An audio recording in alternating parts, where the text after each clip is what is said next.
Safiatou Thiam bu présidente Présence citoyenne membre de Benno Bokk Yaakaar tey nag ñu ngi ci presque boucler suñu première semaine de campagne def nañu ànd ak suñu coordonnateur départemental def tuuru village yëpp tuuru commune yëpp visite de proximité yi gis ngeen ko ñu ngi dugg ci kër yi di dem di waxtaan ak nit yi mais tey c'est vrai que suñu pôle ñu ngi ci ay activités yu bëri ndax gis nga ni ñu ngi carrière di def set setal ñu ngi woote jigéen yi pour un peu def waxtaanaat ci message yi nga xam ne war nañ ko wax ci campagne bi coordonné waat suñu ay activités mais man dama ni balaa may dem ci loolu ma woote woon pour jox personnellement xam naa ni président def na responsable yëpp def nañu mais man dama ne personnellement tamit il faut que ma def loo xam ne dama koy jàppale suñu pool donc coordonnateur baa ngi nii Ousseynou Diouf donc ma woowoon ay jigéen ñëw toog jigéen yoo xam ne ku ci nekk yaa ngi nekk ci Benno Bokk Yaakaar ci parti Benno Bokk Yaakaar yëpp ñu ngi fi pour tey jii man ma jox leen appui bi nga xam ne moom laa leen di jox pour visite de proximité yi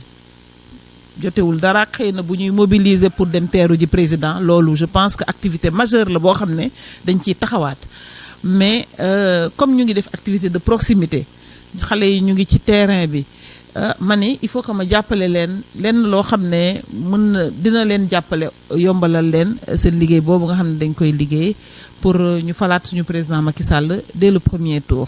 donc loolu moo taxoon appui bi nag support la donc ay tissu ay mbubb pour jigéen yi mais également appui financier pour yenn petites dépenses les menus dépenses yi nga xam ne dañ koy def donc loolu tey ji moo waral jataay bi ma woo sama frère Ousseynou mu ñëw jigéen ñi ñëw taxaw teewe ko ma jox ko appui bi nga xam ne man maa ko jox pour suñu pôle ouest bi surtout suñu quartier 10e carrière HLM. waaw vraiment mën naa wax ne li ñu gis dal na suñu xel mais dama bëgg scinder déjà li ñu gis en deux ci département bi je pense que gis nañ ñu commune département yëpp en dehors de Diender commune yëpp Macky Sall moo ko gagné ci élection yi passé maire yëpp maire Benno Bokk Yaakaar lañu mais man damay taxaw ci Diender bi nga xam ne bi ñu fa demee gis naa nit ñu recevoir nga sentir que ni en tout cas le vent a tourné le vent a changé foofu donc je pense que dans le monde rural tout le monde le sait président yi mu def yëpp mi ngi tege mais ñoom ñoo ko gën a mën a apprécier boo ñëwee nag fii ci commune Thiès suñu xel dafa dal toujours mais xëy na ñun la yat bi gën a dal parce que ñun dañu war a gën a góorgóorlu liggéey parce que d'abord dañuy wax ak ay nit yoo xam ne intellectuel lañu xam nga intellectuel c'est mooy nit boo xam ne tout le temps mi ngi questionné wu mi ngi posé question donc il faut que ñu am ay arguments yu solide pour jàkkaarloo ak ñoom gis nañ ñu ni score suñu candidat chaque élection day gën a yokku donc mi ngi tane mais ñun balaa ñuy kontaan ñu am fi majorité dëgg bi nag mooy amaguñu fi majorité te xëy na ci élection yi la ñu war a nag prouver ndax mën nañ ko wala mënuñu ko mais tiituñu mais dañu jël conscience que ni suñu liggéey du yomb ci pool bi loolu moo tax je pense que il faut que ñu gën a góorgóorlu ci proximité yi gën a góorgóorlu ci message yi gën a góorgóorlu ci fësal li nga xam ne moom la président liggéey parce que fii ñuy waxanteel ay intellectuel lañu ay nit la yoo xam ne xëy na aussi amoon na sax lu jiitu ci seen xol donc nit ki pour nga changer loolu nga xam ne moo jiitu ci xolam il faut que nga def effort yu bare mais nag ñun ragal lu ñu def effort yooyu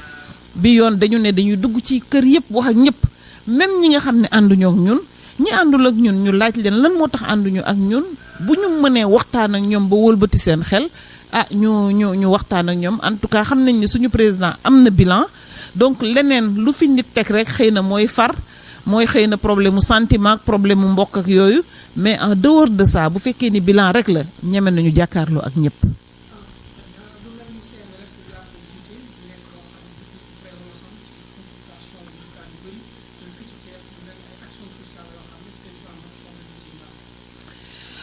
waaw CNLS moom sama liggéey la jotewul dara ak affaire politique CNLS sénégalais yëpp la fi nekkal donc fépp fu ñu nit woo bind ñu ne dafa bëgg a def consultation gratuite wala dafa bëgg a def dépistage sida danañ fa taxaw bu boobaa duñu xool couleur parti duñu xool dara parce que loolu moom liggéey bi la te vraiment CNLS dafi nekkal sénégalais yëpp maintenant président Macky Sall daf ñu yombalal liggéey bi CNLS ndax mi ngi ñuy jox budget boo xam ne danañ ci mën a liggéey pour indil service yi population yi parce que ren je pense que bi muy déclarer année sociale ñëpp la ko déclaré ko woon pour campagne électorale bi donc ñun dañu taxaw ci année sociale boobu ñun CNLS suñu cible ñan la nit yi nga xam ne dañu jeune nit ñi nga xam ne dañu vulnérable nit ñi nga xam ne jigéen ñi donc mooy cible année sociale lu Macky Sall bi donc vraiment ñun yàlla dimbali nañu ba nga xam ne garab yi ñuy joxe kenn du ko jënd état koy fay donc boo feebaree da ngay ñëw faju gratuitement yooyu yëpp nekk politique boo xam ne président de la république moo ñu ci jàppale mais encore une fois CNLS la mais tey jii taxawaluma fi CNLS dama fi taxawal présence citoyenne taxawal fi Benno Bokk Yaakaar taxawal fi président Macky Sall mi nga xam ne moom mooy suñu candidat moom la ñuy gunge ci élection yi te moom la ñuy ñaanal mu jàll dès le premier tour. salaamaaleykum maa ngi tudd Ousseynou Diouf nekk responsable APR. nekk aussi coordonnateur pôle 1 bu commune Thiès Ouest fii merci beaucoup.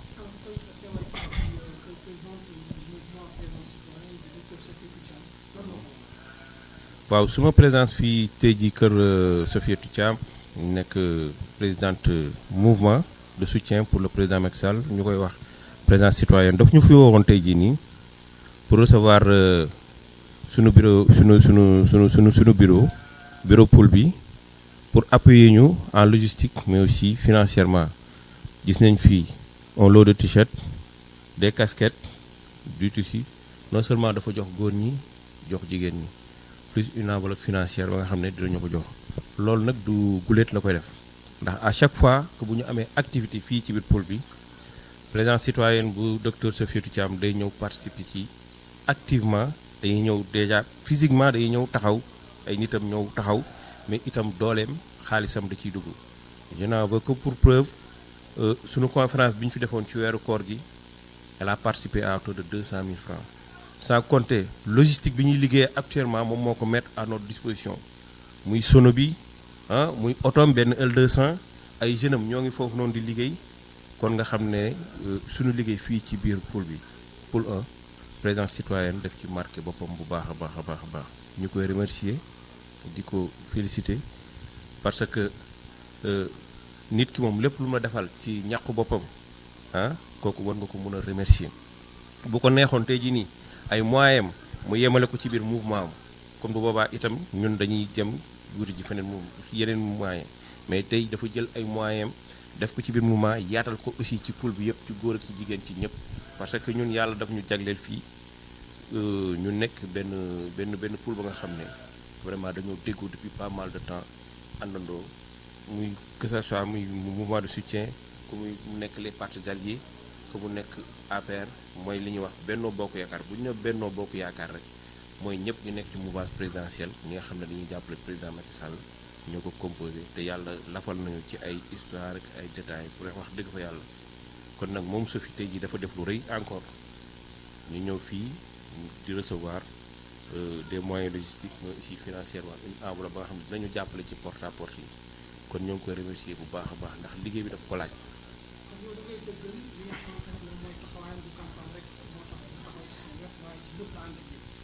non Sophie du campagne rek moo tax muy def lii parce que même bu dul campagne gis nañ fi mu organiser fi ay activités fii ci biir kër gi fii nii man fekkee naa ko ñu ñëw yendu fii di liggéey la nga xam ne lépp moom moo ko jël ci budget boppam def ko. kon nag kooku xaarul ba tey jii nii président Macky Sall soxla muy jug di sol ay dàll comme ni ma la ko waxee daf ko yàgg def même bu dul période électorale kon présence citoyenne depuis bañ ko jëmmalee ba mu ko taxawalee ba léegi dafa nekk di def di participer activement ci gestion société bi ci gestion quartier bi ay setal yu muy organiser ay journée de consultation gratuite yu mu organiser woon fii au musée ay conférence muy jël enveloppe am di ci def di def ci jàkka yi di def vraiment social ba nga xam ne ñun ñëpp teg nañ ci suñu bët kenn waranteetu kooku moom amatul benn warante ndax yéen fekkee ngeen ko nii xëy na c'est yéen a ngi koy doog a fekke mais ñun ñi nga xam ne man mi nga xam ne man bokkuma président citoyen man APR la man maay coordonnateur pôle bi et je pense que je suis la personne la mieux indiquée pour wax ndax président citoyen jàppale nañu wala jàppale wuñu vraiment man ci li ma seetlu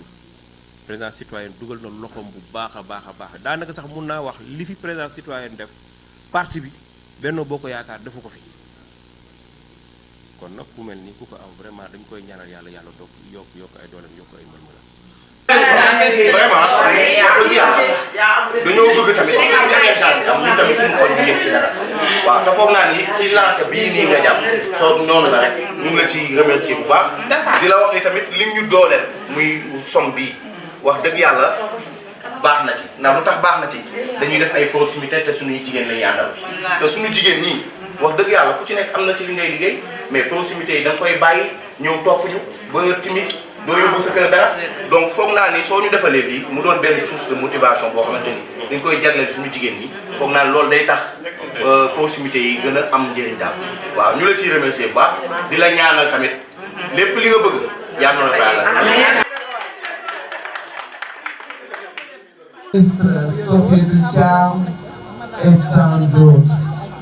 tous ceux qui sont là et ceux qui sont là, ceux qui ne sont pas venus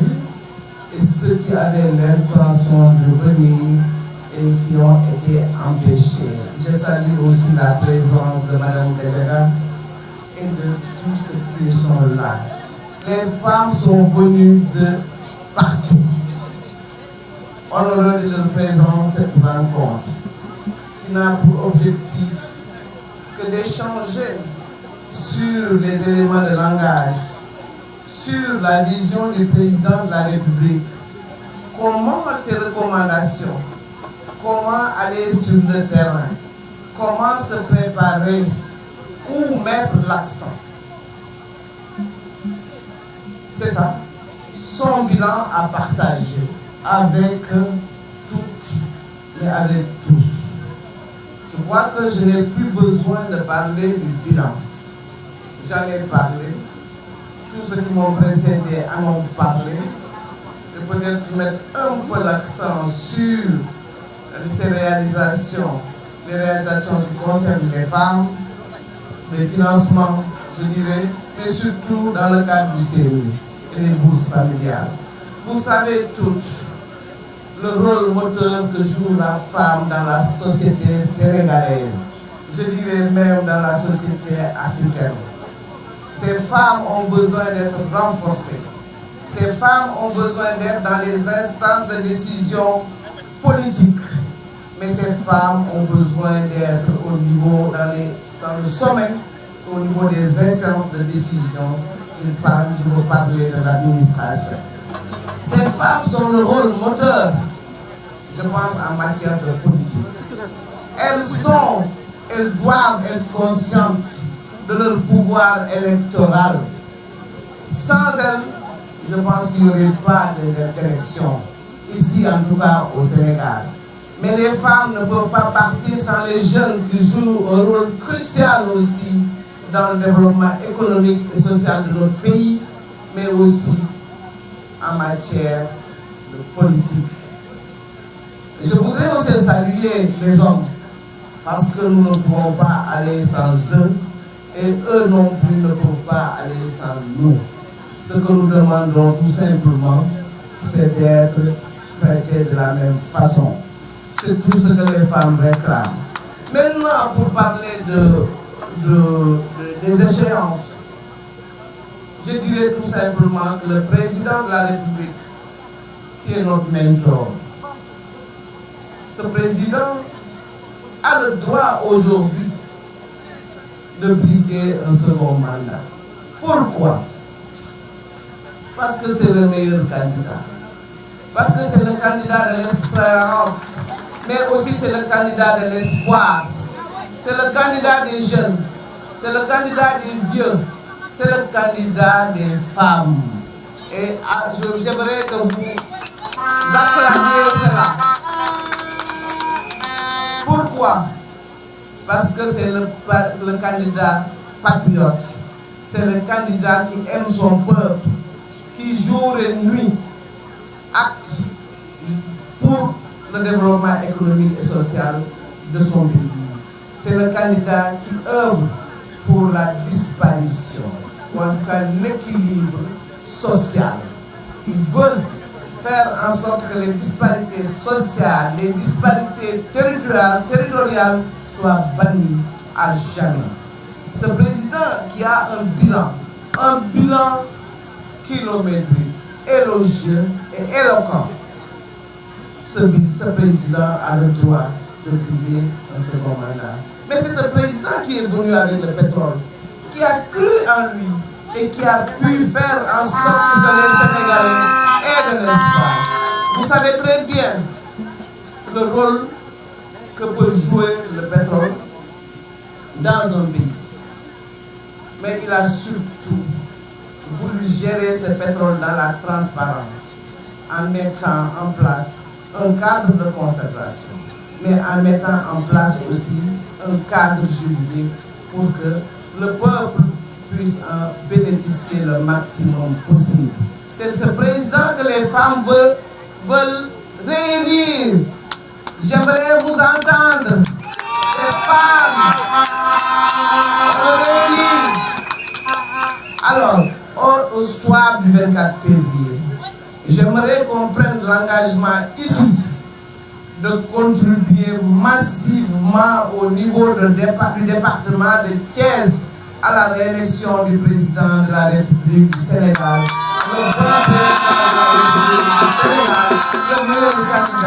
le candidat de l'espérance et de l'espoir, le candidat qui aime son peuple, le patriote. Je voudrais que vous l'acclamiez ici. Allez-y, il faut l'acclamer.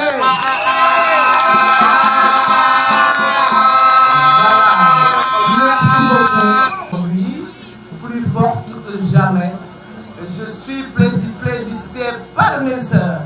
Mes sœurs sont là pour me renforcer. Donc je dois me sentir forte. Donc je suis. kon nag tey wax ji defe naa ne ferankulaay la mënuñoo dem te duñu wax wolof ndax moom ñu ci bari moom lañu nàmp buñ ko nàmpul te moom la ñuy waxee tey dañu am mbégte bi ñu am mooy fii ci permanence départementale bu AFP ñu ñëw fii daje fi nag ci suñu président su coordonnateur départemental mu ñu ñëw autorité yi fi ñëw yépp tudd naa seen tur ñi nga xam ne suñu ay góor lañu waaye ak suñu sœur fii ku fi takk ndombo tànk ku fi takkul ndombo tànk képp ku fi am baat ñëw nga tey ci ndaje bi lu tax jigéenu département bi ñoo woote lu tax jigéenu département bi woote mooy rek ñu waxtaan ci suñu biir defuñu meeting rencontre la rek pour ñu échanger ci ñaari yëf parce que buñ doon meeting dana demee neneen waaye rencontre la pour ñu échanger gën a renforcer les femmes nos sœurs li ñu fi dégg tey defe naa ne doy na wax leen naka la ñuy demee ci nit ñi parce que président dafa nañu def visite de proximité ku meroon ñu def ba mu medd ku xamul woon ñu xamal ko mais loolu dafa laaj ñu waxtaan suñu biir naka la ko lañu koy defee waaye il faut ñu xam candidat bi nga xam ne moom la ñu am mooy kan ak lan la fi def lan la def ci Sénégal ak lan la def ci Thiès lii ñu leen jox tey nii li mu def ci Thiès moo fi nekk defuñu ci Sénégal Thiès moo fi nekk ndax yéen loolu moo leen intéressé donc lii ba tey outil la am na ñeneen ñu fi distribuer yeneen ay support yooyu yëpp bu leen ci xeeb benn da ngeen boole yëpp amee ko dem ci nit ñi wax ak ñoom ndax dañu am président bu jafe xam nga ni da ngay am dara daf lay yomb doo xam lan la waaye président Macky Sall dama leen di waxal leen mooy président bu ñëpp bëgg mooy président bi nga xam ne nit ñi dañu cee ñee dans la sous-région et ailleurs ndax nag dafa am ay attributs yu nekk ci moom. lan mooy attribut d'abord mooy jàmm nitu jàmm la waaye bi mu jógee ci loolu dafa fonk nit xam nga fonk nit boo ko dindee koo fonkul du la fonk moom nag xale bu ndaw bee nit ki du mu mënti ne am na ko doon wax fii defe naa ne docteur Ndiaye la dafa xam nu muy gérer nit gis nga kooku nag bëgg réewam yéene réewam am ci jigéen ñi considération yërëm leen ba tax programme bu nekk mu génne ko fu jigéen kooku nag moo bëgg tey ak li mu def ci Sénégal yépp en 7 ans mu def li nga xam ne ñi fi def 50 ans maanaam li fi jaar ba mat 50 ans defuñu ko dafa doubler li mu defoon maa ngi xaababal di dugg ci kii bi nu mu tuddee ci bilan bi mais damay wax rek globalement pour ngeen xam bu baax ki ngeen am mooy kan bëgg leen nag ba desewul leen dara waaye nag ci xarañam mu teg li ñuy wax PSE mu def ci dëxëñ ci lépp loo xam ne Sénégal mën na ko jariñoo pour mën a nekk un pays émergent waaye ci loolu dafa am loo xam ne war nañ ko ci jàpp mooy la dimension sociale ndax nag dañuy dem ba yàgg sax ñuy di social président dafa bari waaye dafay won ni mu bëggee askanam kon loolu dama bëgg ngeen tàcc ko bu baax a baax mu yaakaar nag ci jigéen bi yaakaar ci jeunesse bi waaye yaakaar aussi ci 3e âge mais jigéen dafa am nu mu bindoo dafa am Pastef jigéen dafa am li ñuy wax pouvoir électoral fii ku falu jigéen a la fal ak jeunesse bi gannaaw yàlla jigéen ñi nag gis takk ñi dem ñoo ëpp ñi fi des dem nañ ba fii kenn mënu fi taxaw parce que foo toog da ngay bëgg am place mais doo ko am nit ñi di ñëw ak di dem loolu dafa wane rek cofeelu nit ñi cofeelu jigéen ñi ak góor ñi sax ci président de la République ñu war ko nag traduire en vote ñun ñi ñëpp ku ci nekk mën nga voteloo ay centaines de personnes pour ne pas dire des milliers de personnes waaye bu ñu toogee suñu kër yi loolu du mën a am li mu wax nañ ko ko defal ku nekk na nga dugg ci kër ou ci kër yi ñu prêcher la bonne parole expliquer nit ñi lan la président doon def yéen ñëpp vous êtes en mesure de le faire kon nañu ko def man daal duma sori parce que xam naa ne njóobee ni fii mu nekk nii xiif nañu te xewlu yi ñi ngi fi lépp a ngi fi te lépp yéen la ñuy remercier rek ceux qui ont appuyé cette manifestation l'organisation di leen remercier seen présence hein le DG de la LONASE était là et il a appuyé les femmes il a appuyé à hauteur de 3 millions d'autres ont appuyé les femmes il faut le remercier aussi ceux qui ont appuyé et qui sont dans l'ombre vraiment ñi ngi leen di sant di leen gërëm gis nañ taxawaay bi gis nañ jàppoo bi gis nañ góor ñi ni ñu jàppaloo lii rek la ni ñu jàppalee loolu rek la jigéen ak góor kenn mënul dem bàyyi sa morom nañu jàppoo góor ñi di xëcc jigéen ñi jigéen ñi di xëcc jigéen ñi bu ñu demee ba foofu defe naa ne que ne danañ am un pays où voilà bon on est déjà sur le chemin merci à tous merci à toutes merci à chacun